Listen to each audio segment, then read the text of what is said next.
Do you have a full-fledged plan for the Deshpande Foundation for next 10 years, I believe? Oh, for 100 years. Yeah. Ah, Yeah. you're a prepared Long after man. I'm gone. Hey, I'm writing this exam next week and it's called IIT. So I paid my 10 rupees and just went and wrote the exam. And I still didn't know what IIT was. Mr. Deshpande, how should I call you? Should I call you Mr. Gurraj or Mr. Desh?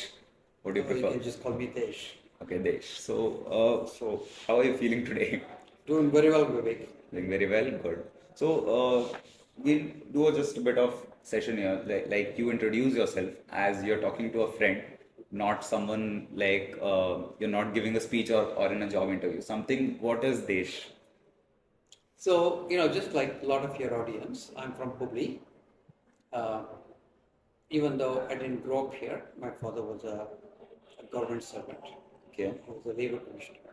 So he got transferred from place to place. So we were in Mumbai a long time ago, and then we moved to Belgaum. And then we were in convent. So I did English medium first, second, third, and fourth. And then my father got transferred to a little village, Sankeshwar, near Belgaum. He was deputed to a sugar factory. And so it's a little village.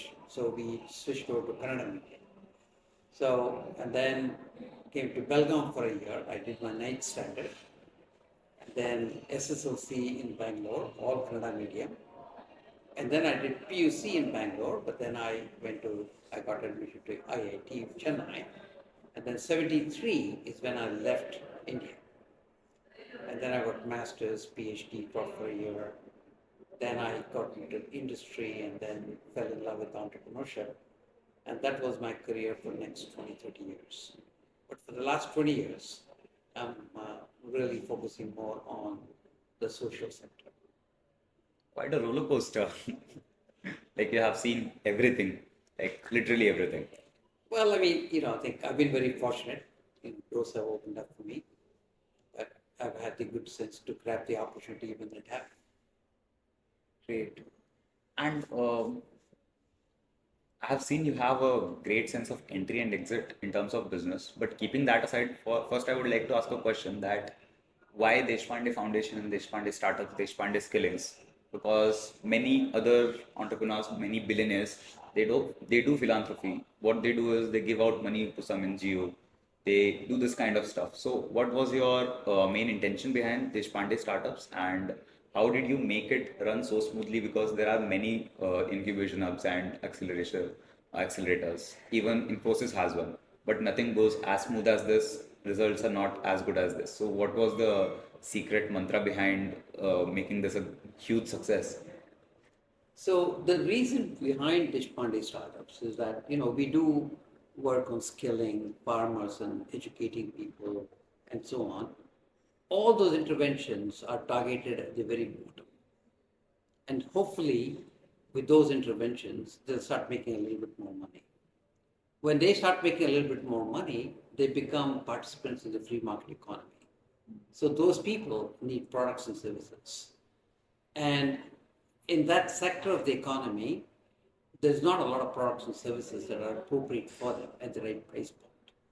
So we need a lot of entrepreneurs who develop those free market economy products for the people who need those. So in some ways, we have two programs. One is to jump people from the very bottom into a little bit more money so that they can participate in the free market economy, and then develop. I mean, the entrepreneurship is very vibrant for the people who have a lot of money, very high tech, very high end, and so on.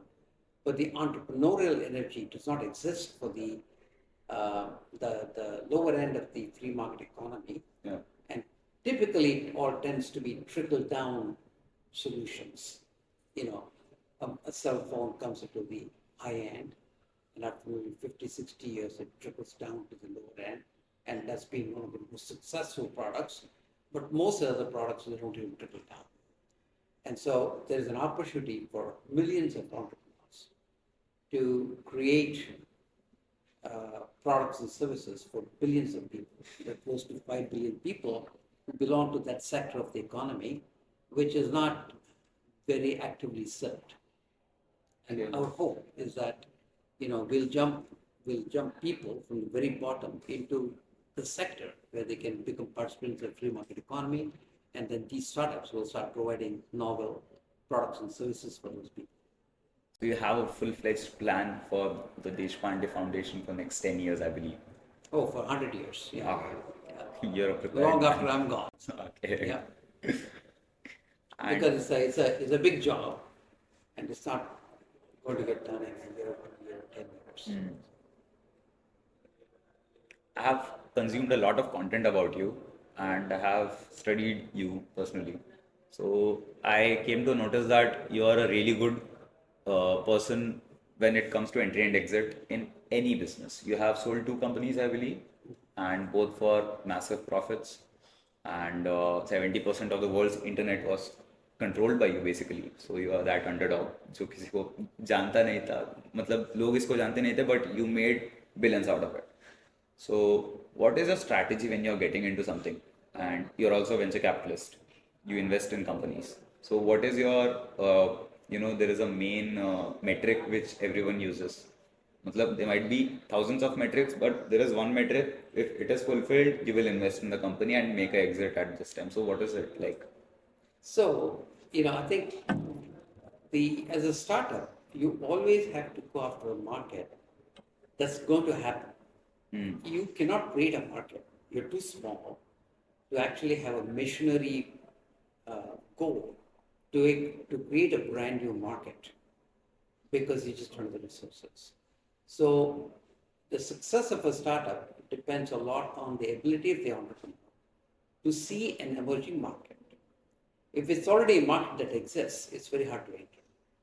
But if it's an emerging market, a market that does not exist, but is going to exist, those are the ideal startup opportunities. And it usually takes a year, 2 years, 3 years to build a company. So you should always be, it's like playing a good football.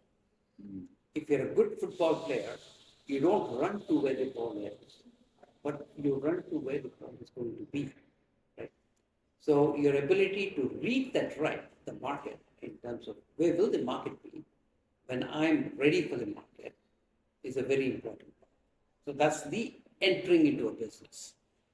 Now, if you are lucky enough to enter a market that has high growth, and if you do a good job, and you become the market share leader, some markets lend themselves to continue to build a company for a long period of time. Some markets consolidate. And if the markets are going to consolidate, then I think your growth, your prospects for your customers, your employees, employers, everybody else is a lot better if you combine the companies as opposed to run that company itself. Because the consolidation brings a bigger value to the customer. And so if you see consolidation happening, then that's the time to make it happen. So that's the exit that you're talking about. So the next thing is like you were an IITian, right? Like, did it make any difference while your entrepreneurship journey, or when you moved to Canada, or did it make overall difference in your life? Because nowadays the pedigrees are given more preference than the normal college degrees. So did it make back then? Yeah, it did. In what ways? I went to little village schools. I was a Kannada medium kid. So I didn't have a lot of exposure. So when I went to IIT, those days people didn't travel much. And so getting exposed to people from other parts of the country, there were some people from Ceylon, Malaysia. And different people had different skills, different expertise in different areas and so on. And so that really opens your eyes. Everything in life is about benchmarking. If you know what can be done, usually you can get there. But if you don't even know what can be done, your ambition tends to be low. So being at IIT, I think really opened up my eyes for what's possible. So it raised your expectation. And then going to Canada and it's like going from a little well to a lake to an ocean.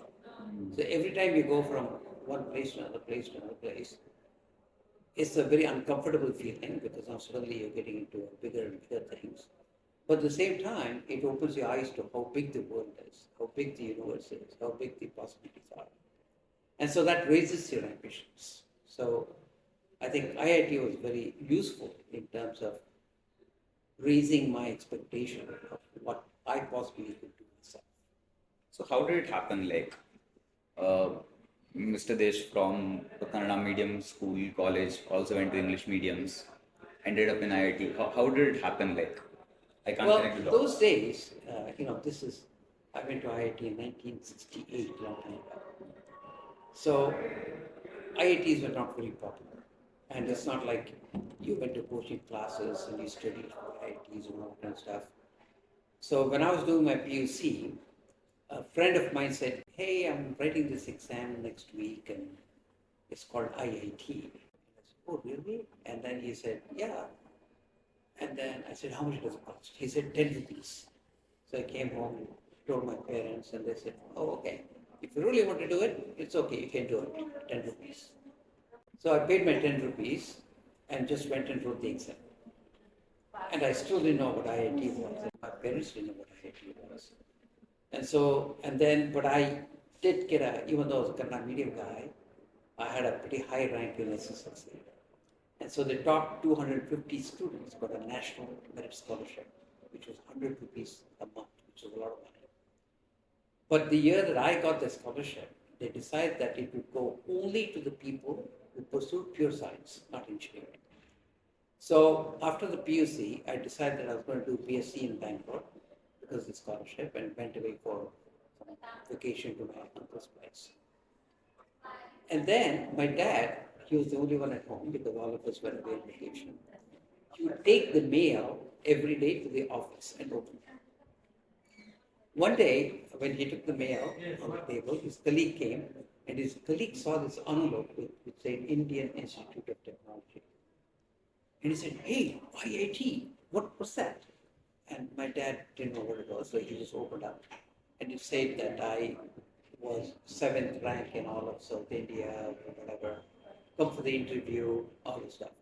So because of that, my dad's colleague who said it's very hard to get into IIT. So if he's gotten into IIT, you should send him. So that was the whole reason why I went to IIT. So those days it wasn't that common for people to train all their life to get into IIT and so on. So it was just You a chance just that was. you just listened to your friend went like Yeah, exam Corona and that's seventh right. or eighth Yeah, rank in whole South India. yeah. But that's how it all happened those days You're a because genius. it's not like people really trained for a long time. Everything, Okay, all these coaching classes, everything else came in the last 20, 25 years, right? So great. Yep. So after IIT and you went to Canada, then you pursued your PhD, I believe, and after that did a job. yeah, yeah. I did my master's, taught for a year, then did a PhD, and then there was a little company in Toronto, a startup, that was bought by Motorola.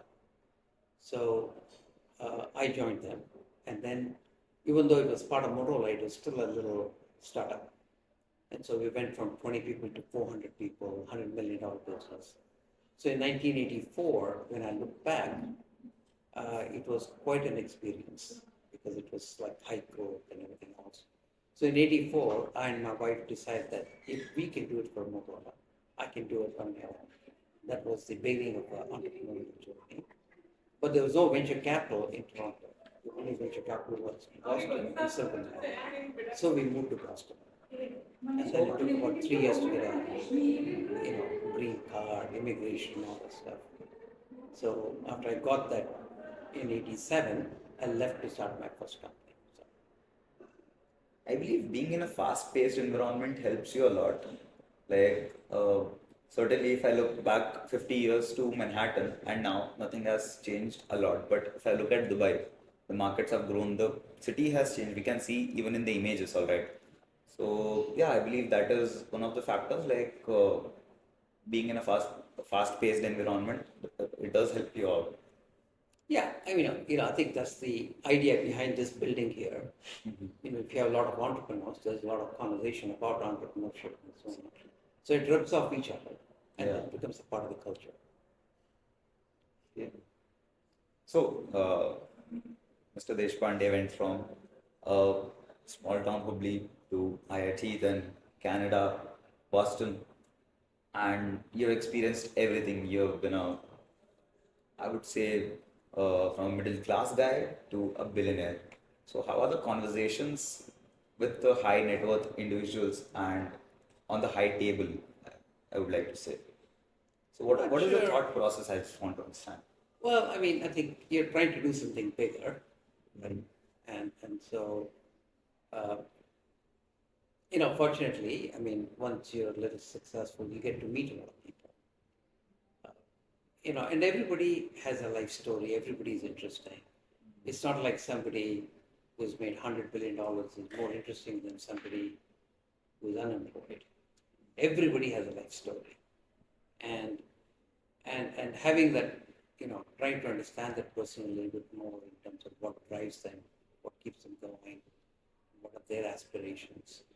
It's very nice, and I think once you're successful, you get to meet a lot of very different types of people, and that access is a big gift.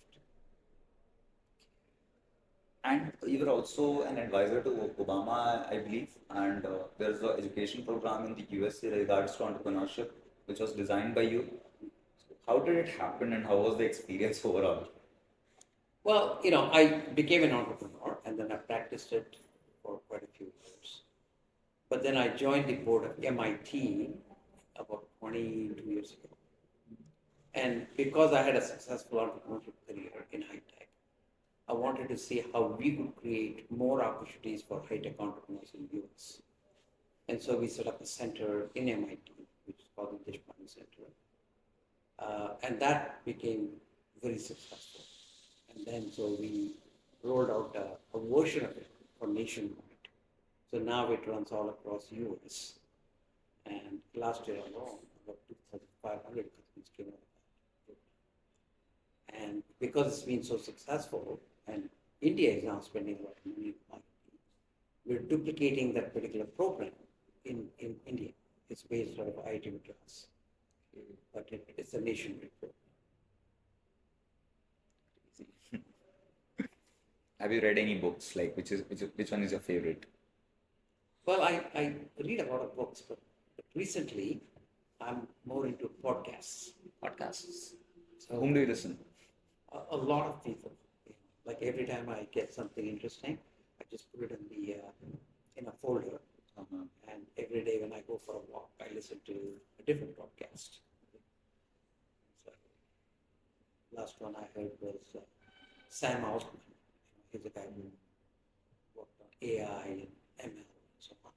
So his views on what's happening in AI and where it could possibly go and so on. But every day it's a different topic, different person.